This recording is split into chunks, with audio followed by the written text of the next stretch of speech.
तुम्हें कुछ उपदेश दे के जाना चाहता हूं। बोले बताओ पिताजी। बोले ये मनुष्य जीवन में खूब धन कमाओ कोई बुराई नहीं है, खूब मेहनत करो कोई बुराई नहीं, सम्मान पाओ कोई बुराई नहीं है, लेकिन इतने में ही सिमट करके रह जाना ये बुराई है। इस जीवन के आगे भी कुछ है, इस शरीर से पहले भी हम कुछ थे और इस शरीर के बाद में भी कुछ रहेंगे। तो केवल इसी को सब कुछ समझ लेना और यहीं के लिए कमा लेना, ये एक अधूरा कमाना है। इसलिए आगे के लिए भी कमाना और इस जीवन के लिए भी कमाना, ये मेरा उपदेश है। नायम देहो देह भाजाम नृलोके कष्टान कामान अर्रते विडभुजाम ये तपो दिव्यम पुत्र का ये न सत्वम शुद्धेद्यस्मात् ब्रह्म सौख्यम त्वनंतम। बड़ी प्यारी बात कही कि यदि जिन भोगों के लिए कूकर सूकर गधा घोड़ा अपना जीवन बर्बाद कर रहे हैं, उन्हीं भोगों के लिए मनुष्य ने भी इतना कीमती जीवन बर्बाद किया, तो फिर उस सुअर में और उस इंसान में क्या फर्क रहा। इसलिए इस मनुष्य जीवन को पाकर के केवल इतने में ही अपने जीवन को समाप्त मत करना, कुछ आगे के लिए भी कमाना। और सुनो, इस मृत्यु लोक से 3 रास्ते जाते हैं, एक नरक का, एक स्वर्ग का, एक नरक स्वर्ग दोनों से ऊपर यानी वैकुंठ का, परमात्मा के धाम का रास्ता, मुक्ति का रास्ता। तो आशा करता हूं कि आप लोग नरक का रास्ता नहीं चुनोगे और आशा करता हूं कि स्वर्ग का भी रास्ता नहीं चुनना, क्योंकि स्वर्ग का रास्ता भी अस्थायी है। ते त्वं भुक्त्वा स्वर्गलोकम विशालम क्षीणे पुण्य मर्त्यलोकम विशंति। वहां से भी भोग करके लौट करके गिरना तो फिर इसी में पड़ेगा। तो तुम रास्ता चुनना वैकुंठ का, परमात्मा के धाम का। यदगत्वा न निवर्तन्ते तद धाम परमम मम, जहां जाकर के फिर लौटना नहीं होता है। बोले इन रास्तों की पहचान क्या है? तो बड़ी प्यारी बात बताते हैं वो। तमोद्वारम योषिताम संगी संगम, तमोगुणी लोगों का संग करना नरक का द्वार है। पीने वाले, ज्वारी, चरित्रहीन, झूठा, बेईमान, ये जितने भी लोग होते हैं, इनका क्षण मात्र का संग भी बुद्धि को भ्रष्ट कर सकता है। इसलिए इनसे बहुत दूरी बना के रखे। अब बहुत से लोग बैठे बैठे सोच रहे होंगे कि वो तो पड़ोसों में ही रहता है, कब मर जाए कहाँ जाए। अब गांव का छोड़ो जाता है, बात तो सांची है, बड़ी आफत है। खलमंडली बसहु दिन राती, खलमंडली बसहु दिन राती, सखा धर्म निभय के भांति, सखा धर्म निभय के भांति। खलमंडली बसहु दिन राती, सखा धर्म निभय के भांति।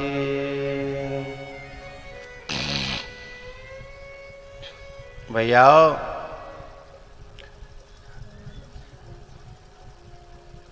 जब भगवान से हमारी लौ लगी रहेगी, तो जब लंका में विभीषण भजन कर सकते हैं, तो उन दुष्टों के बीच में हमको भी उन्हीं की तरह भजन करना पड़ेगा। फिर किसी दिन ठाकुर जी स्वयं अपना दूत भेजेंगे, हनुमान भेजेंगे, और स्वयं वो कहेगा चलो तुम इनमें कैसे जी रहे हो, और वो तुम्हें वहां से निकाल ले जाएगा। है? लेकिन अपनी तपस्या में कमी है, तब तक नहीं आएगा। पुण्य पुंज बिनु मिलहि न शंता। अब आप में से बहुत सारे ऐसे होंगे जिनके पुण्य अच्छे होंगे, जिन पर भगवान की कृपा होगी, उनको धीमे से उन खंड मंडली में से भगवान ने निकाल लिया। कोई दिल्ली पहुंच गो, कोई आगरा पहुंच गो, कोई बम्बई पहुंच गो, कोई कहूँ पहुंच गो। अब उनको ये लगता है कि भगवान भला करो, बा गाँव में तेने कर आए नहीं, बा गाँव में तो बुरा हालो हमारो हैं, भले वह सो निकल आए। तो ऐसे ही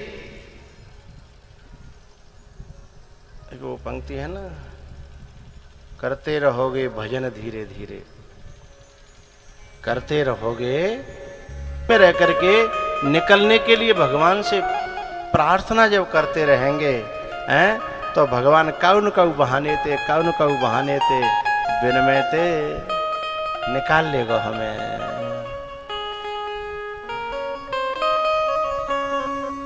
करते रहोगे भजन धीरे धीरे, तो मिल जाएगा वो सजन धीरे धीरे। जो करते रहोगे भजन धीरे धीरे, तो मिल जाएगा वो सजन धीरे धीरे। जो करते रहोगे भजन धीरे धीरे, भजन धीरे धीरे, तो सजन धीरे धीरे। जो करते रहोगे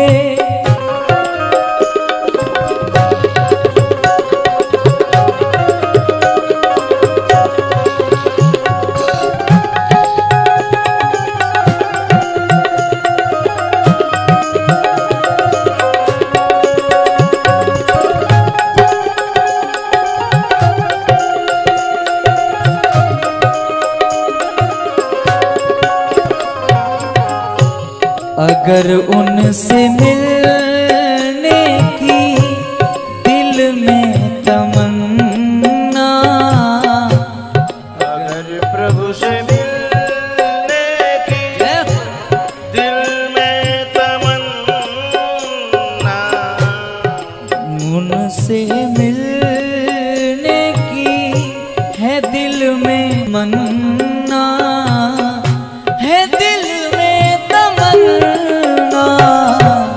करो शुद्ध अंतः, करो शुद्ध अंत धीरे, करण धीरे धीरे।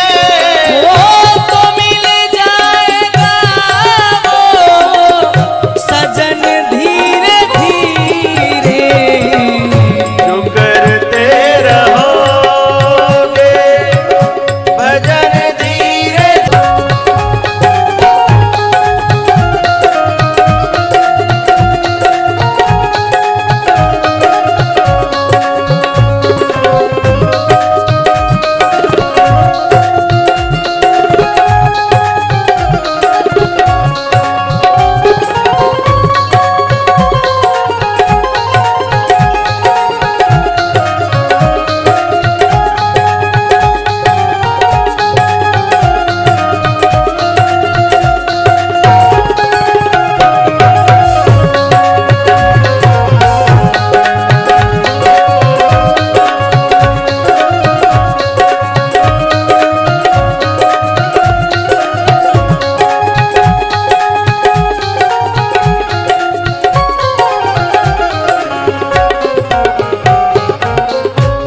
करो प्रेम से भक्ति सेवा हरि की, करो प्रेम से भक्ति सेवा हरि की, सेवा हरि की।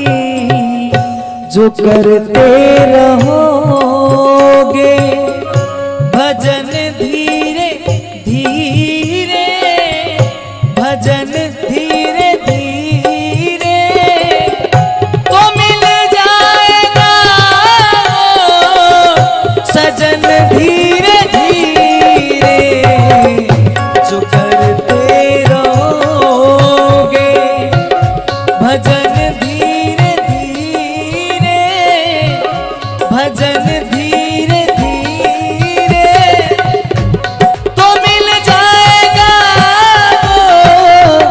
सजन धीरे धीरे जो करते रहोगे, जो करते रहोगे।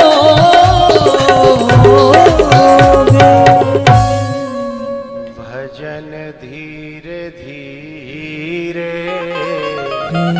तो मिल जाएगा वो, तो मिल जाएगा वो रतन धीरे धीरे।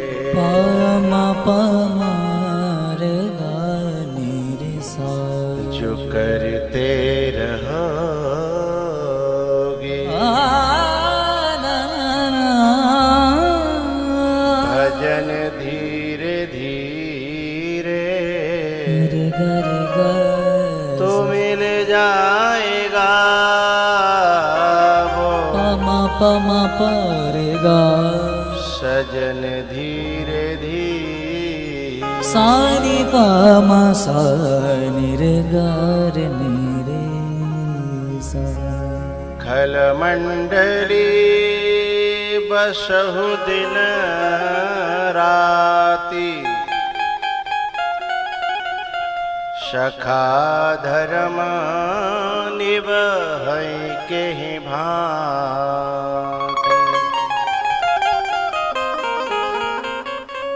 सुनहु पवन सुत रहने हमारी, जिम दशनन महा जीव बिचारी। सुनहु पवन सुत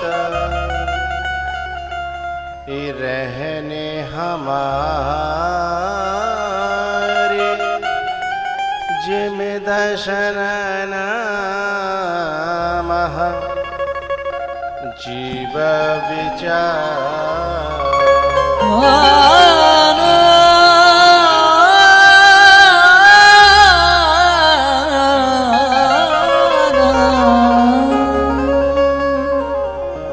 तो नरक का रास्ता है तमोगुणी लोगों का संग, उनके बीच में रहना। लेकिन चंदन विष व्यापत नहीं, लिपटे रहत भुजंग, इस न्याय से रहना है।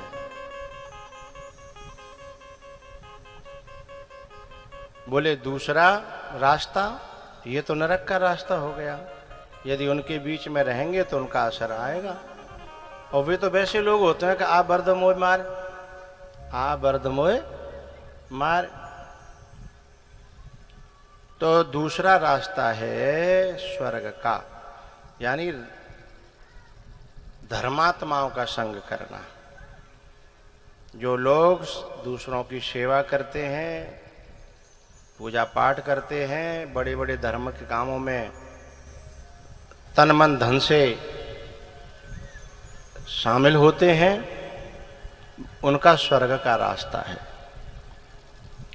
और बोले तीसरा जो वैकुंठ का रास्ता है, महत सेवाम द्वार माहुर विमुक्ते है।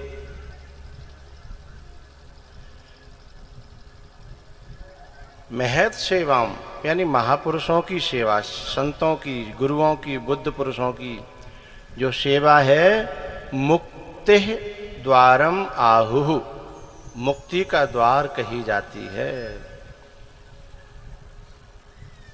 बोले जे संसार में हमें रहना तो कब तक रहें? बोले प्रीतिर्न यावन मई वासुदेवे, जब तक मेरे चरणों में प्रेम न हो जाए तब तक संसार के कर्म धर्म करने पड़ेंगे, और जब मेरे चरणों में प्रेम हो जाए तो फिर संसार के कर्म की भी जरूरत नहीं है और ये धर्म की भी जरूरत नहीं है।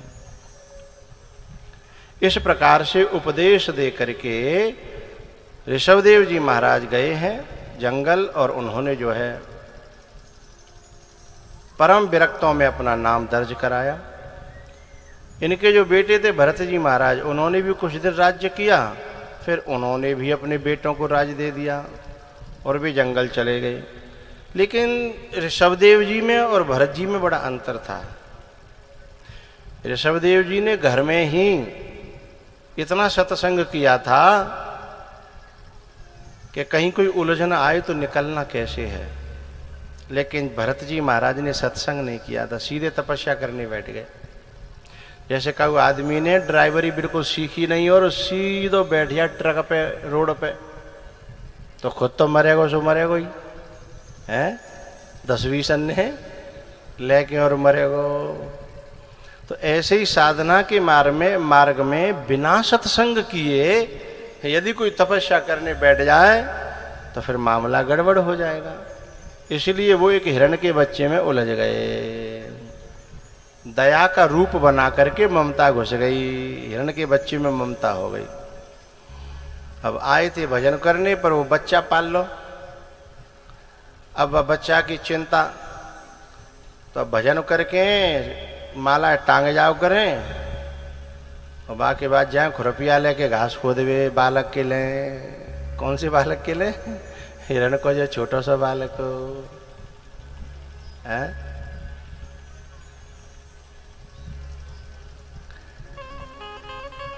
घर को छोड़ के कुटी बनाई, कुटी के ढिंग फुलवारी, भजन ध्यान सब टंग्यो खूंटी पे, अब तो करन लगे रखवारी। है आए थे हरे भजन को, ओटन लगे कपास, फंस गए। अब ऐसे फंसे कि अब भजन धीमे धीमे बिल्कुल खत्म। अब तो बस भाई की चिंता कि मेरे शरण में जे भैया प्यार करबो, नवाएबो, धुलाएबो, सुबाएबो हैं। अब ठाकुर जी की जगह वो पशु है। वो एक दना हिरणियों का टोल आया और वह टोल में वो छट्टी मारे के वो तो भाग गो। अब जे घास को कोटरा लेके आए, वे निपट गया कुटिया पे, देखने लगे कि तकू चलेगा, कितों को नहीं दिखे। तो बाकी खोजन गए तो देखे तो बहुत सारे जो है हिरणियों के खोज थे। वो समझ गए कि चलेगो।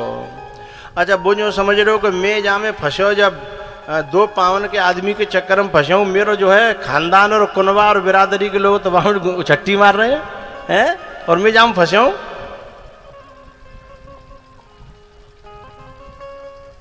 अब ये रोने लगे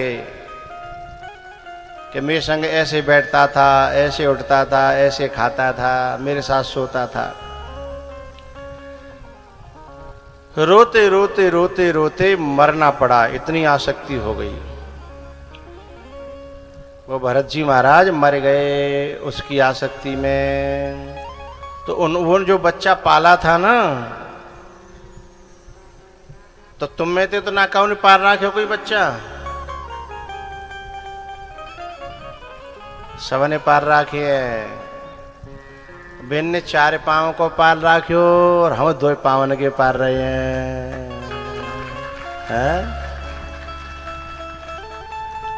और न्यू मत समझियो जेव काउदना उछट्टी मारेंगे और ऐसे छलांग लांग, तब तक नहीं मारेंगे जब तक चाई माई नहीं होगी। है जब चाई माई है जागी सोई जे 1 साल में उछट्टी, और ऐसी उछट्टी मारेंगे यहाँ से सीधे दिल्ली में भागेंगे, हैं कि कानपुर भागेंगे, कि कलकत्ता भागेंगे, कि बम्बई जाएंगे, कि गुजरात में चले जाएंगे। हैं अच्छा जे तो पीछे तो सुधीव नहीं करेंगे, तुम रो रो के मर जाएंगे कि ऐसे सोमतों में संग इतनो प्यारो, पर वो कारे मूड की जादनाते आई कही तादनाते वाह को दिमाग को ऐसो फिरायो कि फिर मेरो बेटा मेरो रहो ही नहीं है। मैंने दूध पियायो, मैंने भरे भरे बेला मलैया डाल के मैं दूध पियाई, पर अब तो पतो ना सब भूल गो। जादनाते जे कार्य मूड की आई कही। तुम याद करोगे, वाह याद ही ना तुम्हारी। तो हम रो रो के मर जाएं, और लेकिन उसे हमारी चिंता नहीं है। भैया इनका बच्चों का पालन पोषण करना बुरी बात नहीं है, लेकिन ये ध्यान रखना कर्तव्य का पालन करना है, इनमें आसक्ति नहीं करनी है, हैं? इनमें ममता नहीं करनी है। ये पहले से तैयारी रखनी है कि ये जाएंगे, और जाएं तो जाएं, लेकिन फिर बाद में परेखो होगा कि छोड़ के चले गए, छोड़ के चले गए।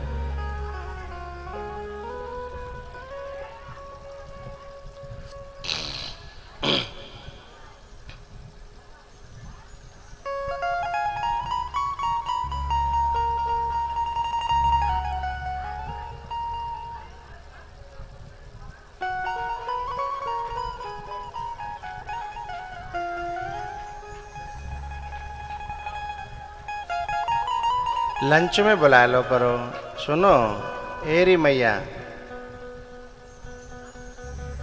अरे मेरी बात तो सुनो, मेरी बात। लंच में बुला लिए थे, जिंदगी भर संग बैठोगे, लंच में कर लो करो। चलती कथा में दोष लगता है।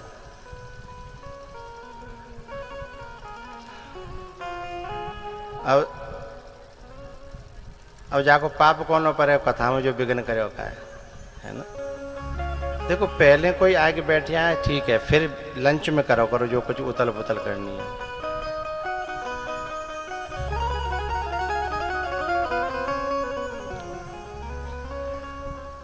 हम महाराज जी की वजह से हमारे कानून यहाँ थोड़े ढीले हैं, नहीं यहाँ अंदर प्रवेश ही नहीं होता,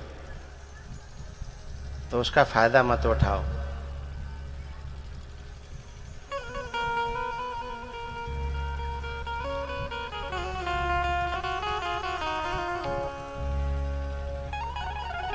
तो वो जो हिरण का बच्चा था वो चला गया और उसके वियोग में भरत जी को मरना पड़ा। और पता है उस हिरण का चिंतन करते करते मरे, इसीलिए उन्हें पशु बनना पड़ा। अगले फिर उन्होंने हिरण का जन्म छोड़ा, शरीर छोड़ा, फिर उन्हें मनुष्य का जन्म मिला, तो फिर भी उनका नाम भरत ही पड़ा। और वे जो है बचपन से ही भगवान की भक्ति करते हैं, विरक्त रहते हैं। उन्होंने शादी नहीं की, विवाह नहीं किया, और परम भक्त बने, भगवान के संत बने। हारे पिता पढ़ाए पढ़ाई,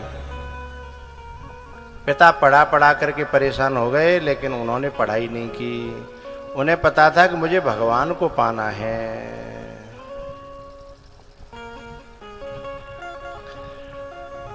भैया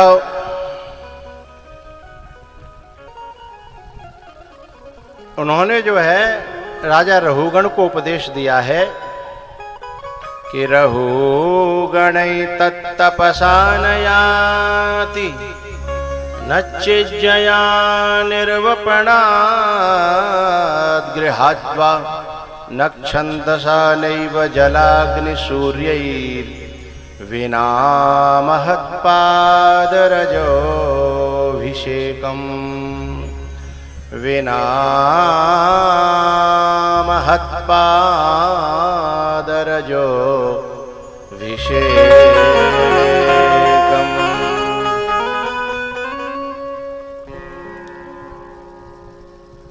जड़ भरत जी महाराज राजा रहुगण से कहते हैं कि कहाँ जा रहे हो तुम? बोले आत्मज्ञान प्राप्त करने के लिए, तत्वबोध प्राप्त करने के लिए। बोले अच्छा? बोले हाँ।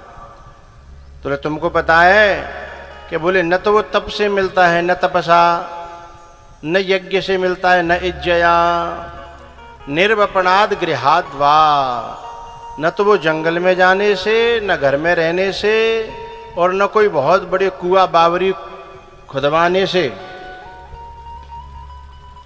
न वेद पाठ करने से, और न जल में तपने से, न अग्नि में तपने से। अरे तो बोले मिलता कैसे है? बोले महत पादरजोभिषेकम, महापुरुषों के चरणों की रज में उनकी सेवा करके सहज उस आत्म तत्व की प्राप्ति हो जाती है, कुछ करना नहीं पड़ता।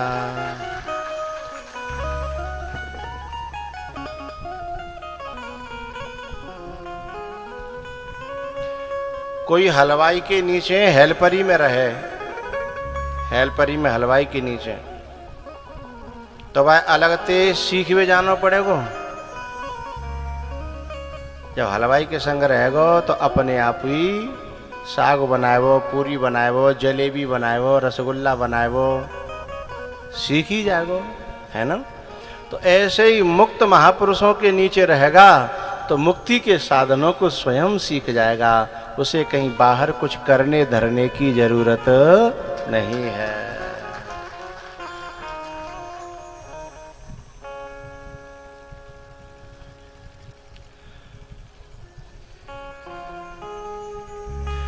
उसके बाद में भैयाओ 28 प्रकार के नरकों का वर्णन है।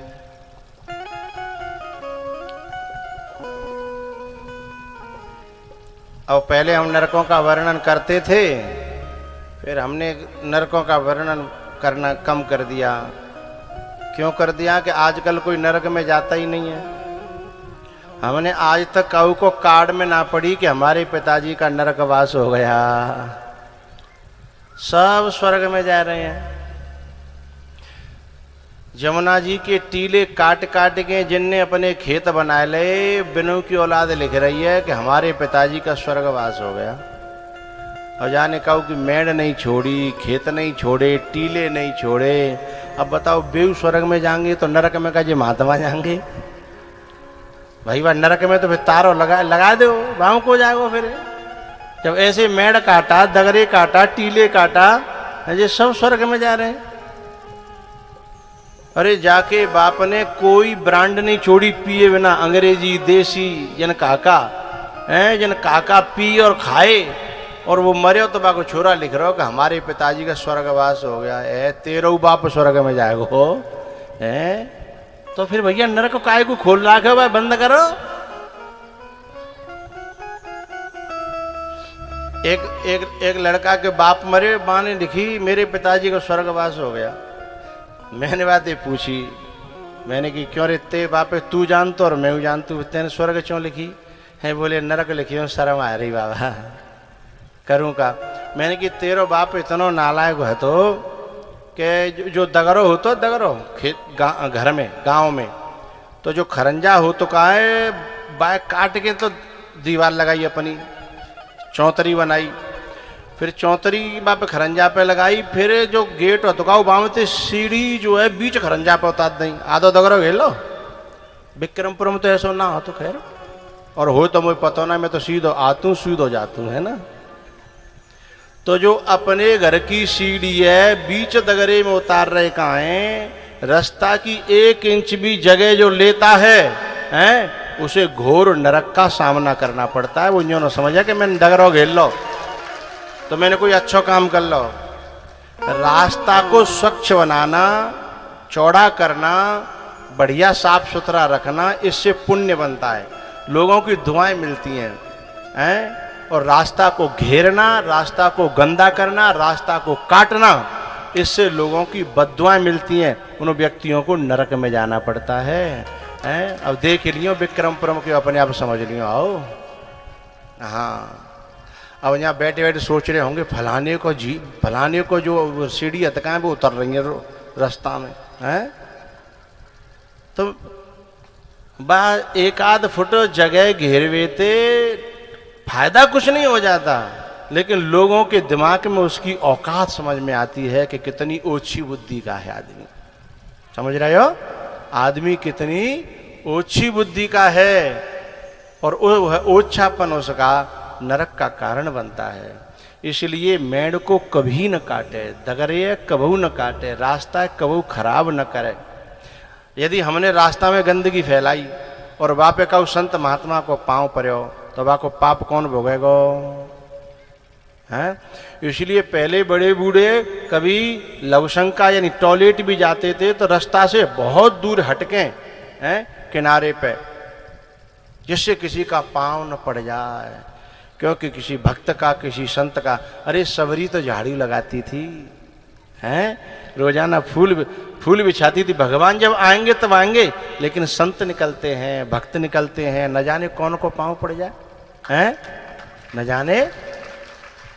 तो अब इन रास्तों को काटने वाले एक कई जगह तो मैंने देखा कि मेरी कलश यात्रा निकली और मैं उसमें ट्रैक्टर में बैठा था और ट्रैक्टर तो का बार दगरे में निकर मुश्किल ते निकर दो तरफ थे। एक तो दगरो काट लो, फिर बहु में कांटे के पेड़ और लगा दे, वो होते ना वो बबूल बेसिवाई है। हाँ वहाँ कांटे होते हैं बड़े बड़े, सो वो लगाए देंगे। अब मैं बात ट्रैक्टर में बैठे तो कभी इधर होना पड़े कभी इधर होना पड़े। मैंने फिर एक आदमी से पूछी, मैंने जी सरकारी कागज में दगरो कितना चौड़ो है? बोले गुरुजी दगरो जो है 18 फुट है और ट्रैक्टर नहीं निकल तो कितना रहेगा होगा? 8, 18 को 8।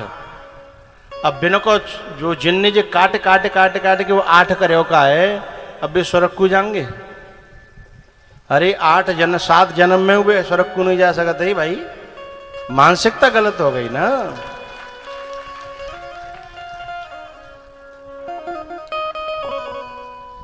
एक व्यक्ति था, माने पूरे जीवन गांव में कबू एकता नहीं रहती, फूट पार के राखी, जाकी लड़ाई बातें बाकी लड़ाई बातें, जाकी लड़ाई बातें बाकी लड़ाई बातें। और अंतिम में वो जब मरो तो बहू को छोरा लिख रहा हो कि मेरे पिताजी का स्वर्गवास हो गया। अब मुझे बताओ, ऐसा चुगलखोर आदमी जब स्वर्ग में जाओ तो स्वर्ग भाई कोई ऐसा मृत्यु लोक की तरह मां रिश्वत नहीं चलती है कि तुम कछु करो स्वर्ग में चले जाएंगे। तो हमने तो जो स्वर्गवास काटने पे देखी तो मैंने कान ले में नरक की कथा के वो बेकार है। जब नरक की कथा कहवे थे क्या फायदा? एक जो है, एक की दादी मरी, दादी माने लिखी कि हमारी दादी का स्वर्गवास हो गया। मैंने कहा भाई ते दादी ने कौन से पुण्य करे जो स्वर्ग में गई होगी? बोले पुण्य तो कछु नहीं करे। मैंने तेरी दादी को मैंने कहा हम जानते हैं। बोले आदमी ते कबो सूदी नहीं बोली पूरी जिंदगी, अपने ही आदमी ते पति ते सूदी नहीं बोली, अड़ोसी पड़ोसी चैन ते जियन नहीं दे, बहू न पे तो सीधे लठ ते बात करती। भाई बहू तो दूसरे की पराई की जाई है, तुम्हारे घर आई है, बिनते लठ ते बात करती।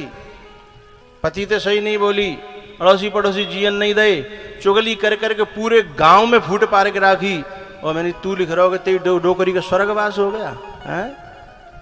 जो भैया तेरी डोकरी स्वर्ग जाएगी तो फिर तो नरक में लगवा दो, अलीगढ़ को तारो हैं। भाई जब मोबाइल वाले तो कोई समझ आओ कि बेरे बेरे जो है ऐसे व्यक्तियों कथा में नहीं आना चाहिए। हर 5 मिनट बाद तुम ऐसा काम करते हो, कथा सुनो। तो भैया जो नारी अपने माता पिता को धोखा दे करके, पति को धोखा दे करके हैं और संसार में पराई जगह दूसरी जगह गलत संबंध बनाती है, उसको रौरव नरक में जाना पड़ता है। बहुत बुरे उनकी हालत होती है। अब बिना के उम्र के पे कोई लिखे साहब स्वर्गवास हो गया, तो तुम्हारे या कार्ड पे लिखवाए हुए थे काऊ को स्वर्गवास नहीं होगा। तो इस प्रकार से जो व्यक्ति किसी दूसरे का खाता है, ब्याज पे लेता है, तो ब्याज तो दूर रही मूल भी नहीं चुकाता, ऐसा व्यक्ति भले ही यहाँ समझे कि मैंने बहुत बड़ो तीर मार दो हैं, लेकिन वो न तो यहाँ सुखी रहेगा और न वहाँ सुखी रहेगा। उसके लिए सीधा नरक है। जो 27 प्रकार के नरक 28 प्रकार के नरकों का जब वर्णन किया तो परीक्षित जी महाराज ने कहा कि प्रभु जी तो बड़ो कठिन मामलो है, मनुष्य को जन्म लेके कोई न कोई कमी तो हो ही जाती है, जिनते बचवे को कोई रास्ता है क्या? बोले हाँ है। बोले क्या? बोले 3 रास्ते हैं। पहला रास्ता है गुरु का मंत्र का विश्वास पूर्वक जाप, गुरु का दिया हुआ जो मंत्र है उसका विश्वास पूर्वक जाप, पहला। और दूसरा उपाय है भगवान की कथा का श्रवण करना निरंतर, जहाँ होए तहाँ जाए, जहाँ होए तहाँ जाए, ज़्यादा दूर होए तो घर में मोबाइल में लगा के काम करता रहे और भगवान की कथा को श्रवण करता रहे। सेवनात् श्रवणात् पाठात् दर्शनात् पापनाशिनी, ये भागवत की कथा ऐसी है। सेवनात् श्रवणात् पाठात्, इसको पढ़े या इसको जो है सुने या फिर इसका सेवन करे, सेवा करे, इसको करने वालों की, कथा करने वालों की सेवा करे, या भागवत जी की जो है हमेशा दर्शन करे, पूजा करे, एक आध श्लोक को पाठ करे, कर सके तो। दूसरा उपाय यह है। बोले तीसरा उपाय क्या है? तीसरा उपाय है जो भगवान की भक्ति में लगे हैं ऐसे महापुरुषों के चरणों की रज में जाकर के अपने जीवन को समर्पित कर दे तो इन सब से मुक्त हो जाता है। गलतियां तो हो ही जाती हैं, गलतियां तो हो ही जाती हैं, क्योंकि मनुष्य है, इंसान है, गलती किससे नहीं होती। लेकिन ती को गलती न माने वो तो राक्षस है। लेकिन गलती हो जाए और बाद में पछतावा हो, गलती को गलती मान ले तो फिर वो राक्षस नहीं है, उसके रास्ते पे आने के बड़े चांस रहते हैं। तो भैयाओ, हमें जीवन में ऐसी कमाई करनी चाहिए कि हम जो है, अब ये सारी कमाई जो मैंने बताई हैं अभी, मेड़ काटा, दगरे काटा है, ये कमाइयाँ नरक में ले जाने वाली हैं। और अभी जो इस कथा में जो हमारे पूज्य प्रभुदास जी की सन्निधि में जो सेवा में लगे हुए हैं, तन से, मन से और बोलो धन से जो सेवा में लगे हुए हैं, ये असली कमाई है जो यहाँ भी काम आएगी और वहाँ भी काम आएगी। जिस पे धन नहीं है वो तन से करो, जिनको तनु काम करवे लेकिन लायक नहीं हो तो मन से करो, हैं? और जिन पे तीनों हो तो तीनों से करो, हैं? कल परसों हम सुन रहे थे लंच में, हैं? किसी ने जो है 5 लाख दिए हैं, किसी ने 1 लाख दिए हैं, किसी ने 2 लाख दिए हैं। हमको बड़ी खुशी हो रही थी।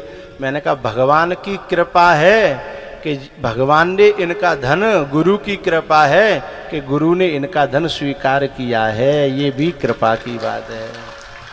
और उनको भी मैं साधुवाद देता हूँ व्यासपीठ से कि जो इसमें सहयोग करने की जिन्होंने मन बनाए हैं, और अच्छे लोगों को ही भगवान इसके लिए चुनता है। बुरे लोग बुरे कामों में खर्च कर सकते हैं पर उनका धन अच्छे कामों में नहीं लग सकता। अच्छे कामों में तो उन्हीं का धन लगेगा जिसका भगवान और गुरु लगवाना चाहेंगे। तो परम सौभाग्यशाली हैं वो लोग, हैं, जिन्होंने तन और मन और धन इस यज्ञ में लगाया है और लगा रहे हैं। साधुवाद के पात्र हैं, सौभाग्यशाली हैं, संतों की दुआओं के पात्र बन रहे हैं, करुणा के प्रेम के पात्र बन रहे हैं। ये बहुत बड़ी बात है। कर ले कमाई ऐसी जो साथ जा सके, मुश्किल पड़े जो राह में, मुश्किल पड़े जो राह में तो काम आ सके। एक बात बताऊं, कछु लोग जो है जामे जो सेवा कर रहे हैं का तन मन धन ते, कछु लोग बिन के बारे में जो के बेवकूफ हैं, लुटाए रहे हैं, कहूँ ते मिल गो होगो, कहूँ ते मालूम माल लाए होंगे, हैं लुटाए रहे हैं, पागल हैं। अरे इतने में तो प्लॉट आ जाता बढ़िया, अच्छे शहर के आसपास कहूँ, हैं बाम लुटा रहे 5-5 लाख दे रहे हैं, बुद्धि खराब है। मैं ऐसे कहने वालों की से पूछना चाहता हूँ, इन्हें के जीव में ने के आगे लगाओ, ने के अपनी जीव पे ने कंट्रोल करो। समय बताएगा कि वे बेवकूफ हैं कि तुम बेवकूफ हो, वे नालायक हैं कि तुम नालायक हो। ये तब पता चलेगा जब जिंदगी के अंतिम क्षण होंगे और तेरे प्लॉट एक तरफ होंगे और ये सच्ची कमाई करने वालों का पुण्य और यश एक तरफ होगा। फिर पता चलेगा कौन संग ले जाएगा और किसे छोड़ करके जाना पड़ेगा। फैसला तो उस दिन होगा ना, अभी क्या फैसला करें हम? फैसला तो उस दिन होगा कि तेरे महल, तेरे प्लॉट, तेरे फ्लैट, तेरा सोना, तेरे चांदी तेरे सामने पड़े होंगे और तेरे इलाज के लिए भी फैसला तू नहीं कर रहा होगा, कोई और ही कर रहा होगा कि पैसा लगावे कि नहीं लगावे। लोग फैसला करेंगे, अरे काय को फूंक रहो है, वो तो आज नहीं जानो ही जानो है, बाबू काय को बेकार पैसा है, बई को पैसा बई पे लगावे के लिए वो निर्णय नहीं करेगा, निर्णय कोई और करेगा। उस दिन हम बताएंगे कि बेवकूफ कौन था।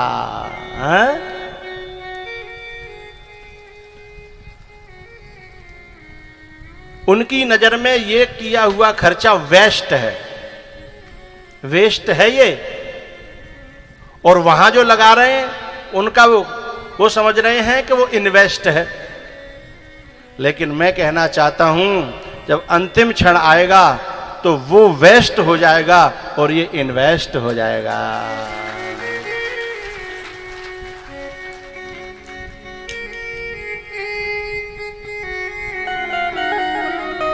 मुश्किल पड़े जो राह में तो काम आ सके, कर ले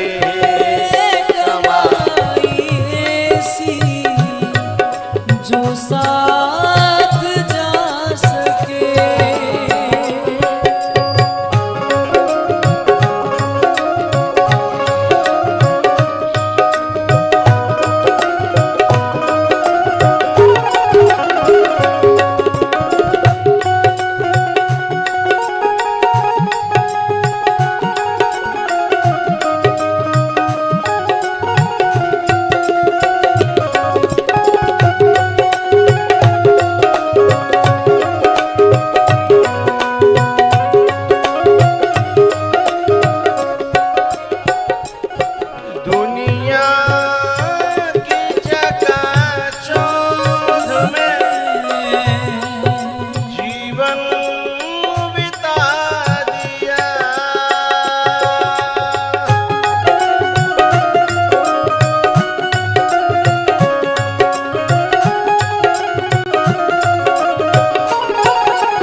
वही है जो इसका, ये मानव वही है जो इसका फायदा उठा सके, कर ले कमाई ऐसी जो साथ जा सके।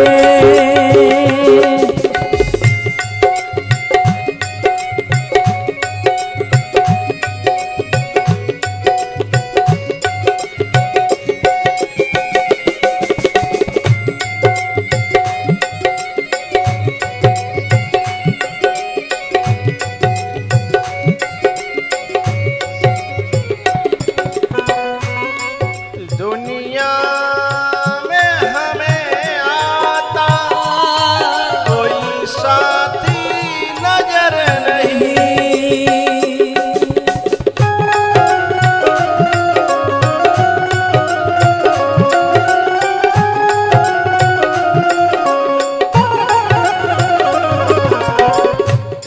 जो बन गए हैं साथी वो भी अमर नहीं।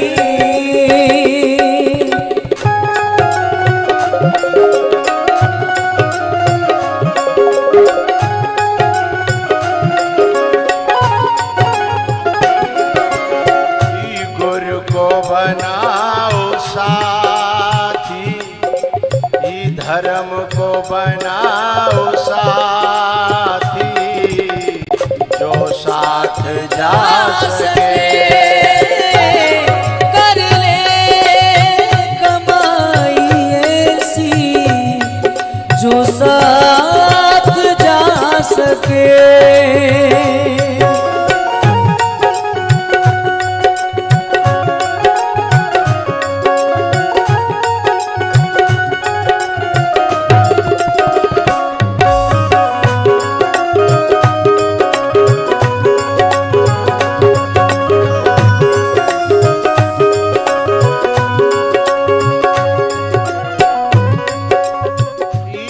पापों में सदा मन को लगाते चले गए।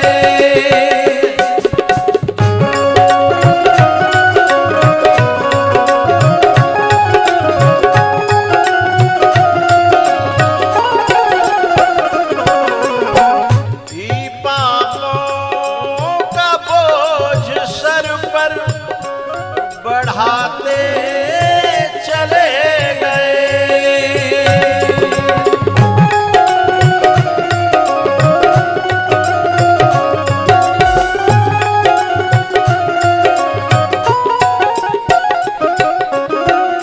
लेकिन कभी न धर्म को, लेकिन कभी न धर्म को अपना बना सके। कर ले कमाई ऐसी जो साथ जा सके।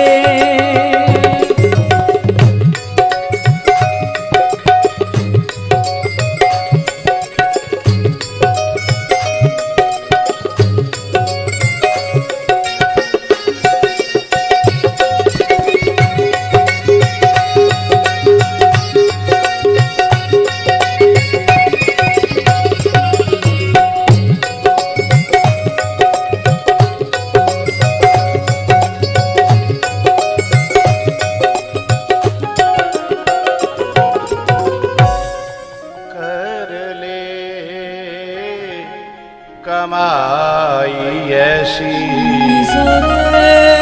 जो साथ जा सके। पनी सारे मारे मुश्किल पड़े जो राह में तो काम आ सके।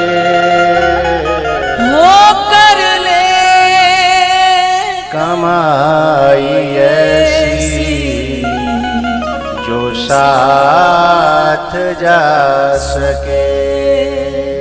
पनी सारे मागा मागा मागा रे ग सारे नि सा नि ध मदनी द मदनी द धनी सा मा रे नि सा ध नि सा।